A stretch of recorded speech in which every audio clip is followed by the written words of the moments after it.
नमस्कार, आप देख रहे हैं स्टेट टुडे न्यूज और मैं हूं आपके साथ हर्षिता। ये करते हैं खास खबरों से शुरुआत।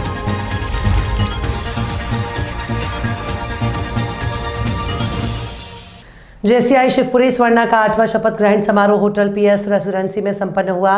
कार्यक्रम की शुरुआत सरस्वती जी की प्रतिमा पर माल्यार्पण करके गई। कार्यक्रम में छोटी छोटी बच्चियों द्वारा सरस्वती वंदना की गई। स्वागत भाषण जैसी रानी गोयल के द्वारा दी गई और स्वागत गीत जैसी प्रियंका सोनी के द्वारा दिया गया। इस कार्यक्रम में मुख्य अतिथि के रूप में नेपा अध्यक्ष Gayatri Sharma, guest of honour के रूप में मेडिकल कॉलेज के dean doctor K B. Verma, national vice president senator Saket Gupta, मंडल 6 के अध्यक्ष मनोज चौरसिया, विशेष अतिथि के रूप में मंडल 6 की कोषाध्यक्ष जेसी अमृता शर्मा, मेंटर जेएफएफ कविता सोनी और ग्वालियर से पधारे सभी लोग उपस्थित रहे। इसके बाद पूर्व सचिव जेसी रश्मि गोयल ने वर्ष 2022 में किए गए कार्यों को प्रस्तुत किया। इसके बाद शपथ विधि अधिकारी द्वारा वर्ष 2023 की नवीन अध्यक्ष एचजीएफ प्रियंका शिवहरे को अध्यक्षता की शपथ दिलाई गई और सभी अतिथियों ने अपना संबोधन दिया। इसके बाद सभी अतिथियों को स्मृति चिन्ह भेंट किया गया।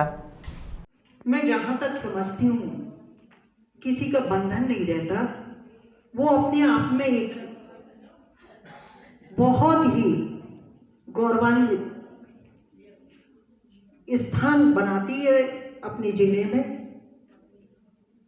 और मैं संस्था को धन्यवाद करती हूँ कि हमारे शिवपुरी शहर में वो आए हैं और इस धरा पे हमारे साथ मिलजुल कर काम करेंगे। हर क्षेत्र में वो काम करेंगे जो इस क्षेत्र को जरूरत भी है। बच्चों के साथ, महिलाओं के साथ, इस शहर के साथ, चाहे वो स्वच्छता का काम हो, चाहे विकास का काम हो, चाहे बच्चों के साथ जागरूकता अभियान का काम हो। जिस तरह का उसका नाम है स्वर्ण जेसीआई, मैं ऐसी कामना करती हूँ कि उसी तरह से वो इस शहर को स्वर्ण लक्ष्य की तरफ लेके चलेंगे। और मैं सम्मान करती हूँ मेरी बहनों का कि संस्था के साथ इतनी सारी बहनें आज मुझे देखने को मिल रही हैं जो जोड़कर कार्य करने वाली हैं। और जहाँ बागडोर महिलाओं के हाथ में आती है तो स्वतः ही वो कार्य अपने आप गति पकड़ लेता है। ऐसी मेरी कामना है, क्योंकि महिलाएं बहुत जिम्मेदार होती हैं और ऐसी तो मानसिकता को बदलने वाला काम है कि जहां कहते हैं कि महिलाओं को सशक्त करना है, महिला पहले से ही सशक्त है, सिर्फ हमको अपनी सोच बदलना है। क्योंकि आधुनिक युग में, वैदिक काल में महिला इतनी सशक्त थी कि देवी के रूप में उसकी पूजा की जाती थी। और जब जब संकट आता था तो महिला ही बागडोर उठाती थी। और ऐसी मेरी इच्छा है कि आज भी जब भी संकट आता है तो महिलाएं बढ़ चढ़ के भाग लेती है और जहाँ भी हमको उनके सहयोग की जरूरत पड़ती है वो आगे आके हर काम में सहयोग करती है, तभी तो काम आगे बढ़ता है। मैं इस नववर्ष में महिला का सम्मान करती हूँ और ऐसी कामना करती हूँ कि मेरी महिला बहनें सशक्ति की तरफ उन पुरुषों को भी ले जाएंगी जिनकी मानसिकता बदली हुई है। मुझे लगता है कि जरूरत हमको। पुलिस अधीक्षक रायसेन विकास कुमार शाहबल और अतिरिक्त पुलिस अधीक्षक अमृत मीणा के दिशा निर्देशन में इन दिनों संपूर्ण रायसेन जिले में प्रत्येक स्तर पर सड़क सुरक्षा सप्ताह और यातायात जन जागरूकता संबंधी विशेष अभियान चलाया जा रहा है। सड़क सुरक्षा सप्ताह मनाने का मूल उद्देश्य वाहन चालकों को यातायात नियमों की जानकारी दी और सड़क दुर्घटनाओं में कमी लाना, ताकि यातायात जन जागरूकता के अभाव में होने वाली सड़क दुर्घटनाओं में कमी आ सके। सड़क सुरक्षा सप्ताह के अंतर्गत आज थाना गौहरगंज क्षेत्र में थाना प्रभारी गौहरगंज उप निरीक्षक आर के चौधरी और स्टाफ सहायक उप निरीक्षक दिलीप प्रधान, आरक्षक राम मनोहर, आरक्षक ब्रजेश, अंकित, नितेश द्वारा सड़क सुरक्षा सप्ताह और यातायात जन जागरूकता अभियान के तहत थाना क्षेत्र के दूर दराज के ग्रामीण क्षेत्रों और 34 मील हाईवे पर चलने वाले वाहन चालकों और आम नागरिकों को यातायात संबंधी नियमों की जानकारी दी गई। 11 जनवरी से 17 जनवरी के बीच में पूरे प्रदेश की भांति रायसेन जिले में भी जिला सड़क सुरक्षा अभियान चलाया जा रहा है, इस दौरान हमने सभी एसडीओपी और थाना प्रभारियों को ये निर्देश दिए हैं कि वो यातायात के नियमों के बारे में अधिक से अधिक लोगों को जागरूक करें, जो पालन करते हैं उनका सम्मान करें, इसके साथ ही जो उल्लंघन करते हैं उनके विरुद्ध कानूनी कार्रवाई करें। हमारा ये प्रयास है कि लोग यातायात के नियमों का पालन करें ताकि सड़क दुर्घटनाओं में कमी लाई जा सके। मेरी सभी लोगों को हार्दिक शुभकामनाएं। जतारा हजरत ख्वाजा रकनुद्दीन चिश्ती रहमतुल्लाह अलैह के 76वें उर्स को लेकर अब्दुलिया मदरसे में उर्स कमेटी के अध्यक्ष का चुनाव हुआ, जिसमें निर्विरोध सर्वसम्मति से उर्स कमेटी अध्यक्ष हनीफ काजी को बनाया गया। वहीं हनीफ काजी ने बताया कि सरकार के उर्स को लेकर तैयारियां शुरू कर दी गई हैं और बहुत जल्द कमेटी के सदस्यों की घोषणा करूंगा। वहीं उर्स कमेटी अध्यक्ष के चुनाव में मौजूद रहे उर्स कमेटी पूर्व अध्यक्ष अब्बास शंकर काजी, पार्षद सैयद कलीम अली, पार्षद हामिद चौधरी, शेख अनवर बूठे, इट्ठू ठेकेदार, सरवर अंसारी, रफीक खान यादे, मल्लू पठान, शानू पठान, इस्माइल मुन्ना पठान, मल्लू हाफिज जी, लड्डू खान, साबिर अली, शेख अनवर, जाकिर शाह, इकबाल शेख, सलीम वसीम काजी, शेख हफीज, चमन बेग आदि सहित सैकड़ों लोग मौजूद रहे।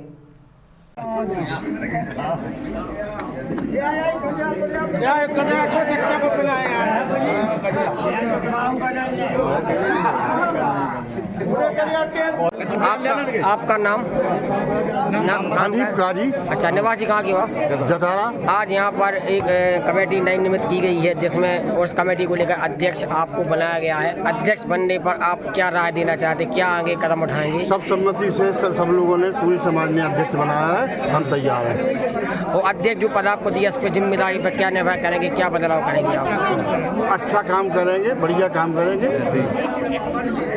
संस्कारधानी ब्यूटी एसोसिएशन और स्वयं सिद्धा ग्रुप के सदस्यों और छात्रों के लिए हेयर ट्रीटमेंट के अपडेट कोर्स का निःशुल्क प्रशिक्षण शिविर संस्कारधानी ब्यूटी एसोसिएशन के अभिषेक श्रीवास्तव, कौसर जहां, सरिता, सपना और अन्य सदस्यों के द्वारा आयोजित किया गया, जिसमें नागेंद्र सर के द्वारा हेयर ट्रीटमेंट में नए इनोवेशन के बारे में बताया गया और साथ ही हेयर ट्रीटमेंट से जुड़ी बारीकियों को बताया गया। ठंड में आप अपने हेयर कट का कैसे ख्याल रख सकें और अपने स्किन का ख्याल कैसे रखें, इस वर्कशॉप में सभी सदस्यों को इसकी जानकारी निःशुल्क प्रदान की गई है। इस अवसर पर नागेंद्र, हसरत खान और बड़ी संख्या में संस्कारधानी और स्वयं सिद्धा समूह की महिलाएं और छात्राएं उपस्थित रहीं। क्या है, देखिए मैडम, स्पेस कम है हमारे पास। कार्यक्रम की इस मधुर बेला को आगे बढ़ाते हुए मैं सामूहिक रूप से निवेदन करता हूँ, प्रगति चौहान, अमिता, सारे लोग मिलकर हमारी स्वागत करें और बिना दूसरे की बारात हो जाएगी। आज हेयर का नया प्रोडक्ट लॉन्च हुआ है नैरोप्लास्टी के लिए और हम ब्यूटिशियन यहाँ पर इकट्ठे किए हैं, एक नया प्रोडक्ट लॉन्च किए हैं। अपडेट है हेयर का। हम लोग ब्यूटिशियनों को एक नया अपडेट देते रहते हैं, जिससे हम और भी अच्छे तरह से काम कर सके, अपने काम को नया रूप दे सके।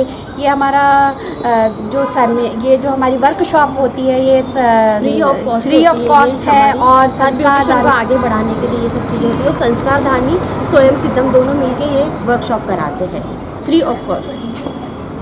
Thank you.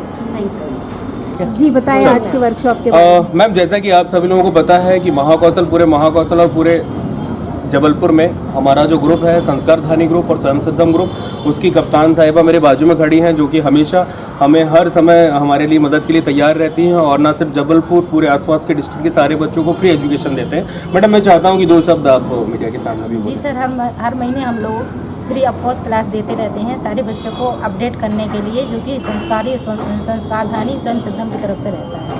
Ji thank you.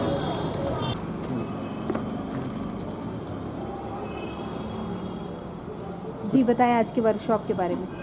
Basically ma'am, आज हम लोग एम्यूनोलॉजी, जो कि बहुत ही बढ़िया प्रोडक्ट है and I must say this is a robust product, वो हम लॉन्च करने जा रहे हैं जबलपुर में, महाकौशल में, विंध्याचल में। मेरा ख्याल है संभवतः सबसे अच्छा प्रोडक्ट हेयर के लिए, हेयर केयर के लिए, और मैं समझता हूँ कि जितने भी प्रोडक्ट से हम डील कर रहे थे आज तक का सबसे अच्छा प्रोडक्ट है, और जो नगेंद्र सर के द्वारा हमको आज फ्री ऑफ कॉस्ट क्लास दिया गया है।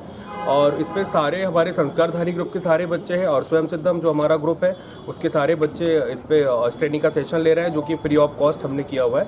और अभी तक जितने भी हम लोग ट्रीटमेंट करते थे, जितने भी बोटॉक्स करते थे, केराटिन करते थे, स्ट्रेटनिंग करते थे, उनमें से सब में अच्छा रिजल्ट इसका है। और मैंने करीब 15 दिन पहले इसका डेमोस्ट्रेशन लिया था और कम से कम 15 से 20 बच्चों में हमने इसका एक्सपेरिमेंट किया एंड आई फाइंड कि it was really worth while, it was very wonderful product. और इसका रिजल्ट भी बहुत अच्छा था। तो आई मस्ट से कि it was a robust product और आगे मैं चाहता हूं कि हम हमारे जबलपुर के बच्चों को बहुत ही अच्छे रेट पे, मैंने कंपनी से भी बात की है और नगेन सर ने भी जैसा मुझसे कहा कि वो मेरा फेवर करेंगे और बहुत ही कम रेट पे हमको किट अवेलेबल कराएंगे और उसके बाद जो भी टेक्निकल नॉलेज है वो बंदे आएंगे, चाहे वो मुंबई हो, दिल्ली हो, और उसके बाद वो हमको अपडेट देंगे।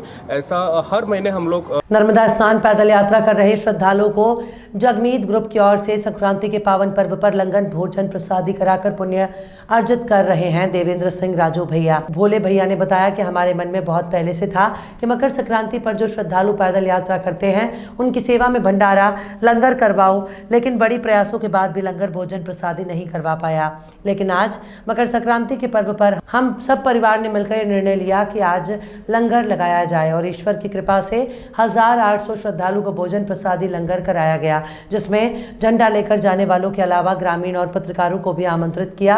पिछले कुछ वर्षों से लगातार लंगर लगाकर श्रद्धालुओं को सेवा की जाती है। भाई साहब, आपका नाम क्या है?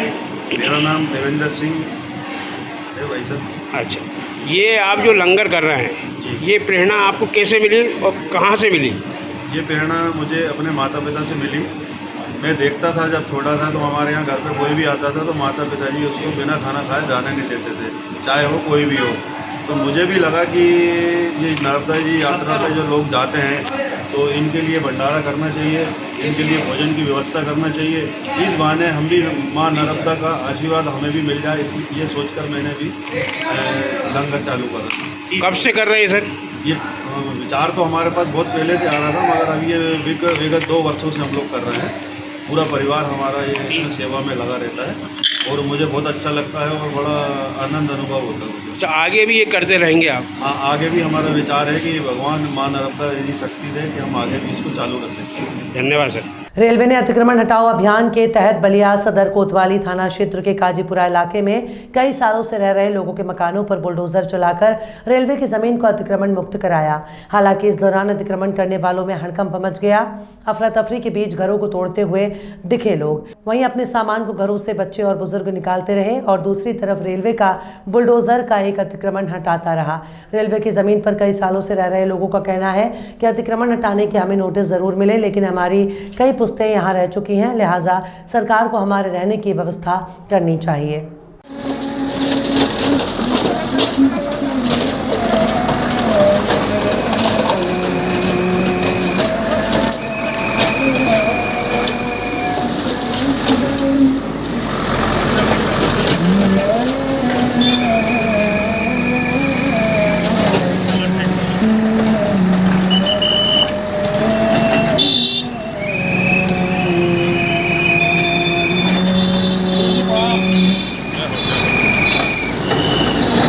हमारा नाम रामाशंकर राम है। अच्छा, कहाँ रहते थे आप? क्या हो रहा है? हम यहीं पर 3 पीढ़ी से आज गुजार रहे हैं। हमारा बाप भी गुजर गए, हमारा दादा भी गुजर गए, हम लोग भी यहाँ पर रहते हैं।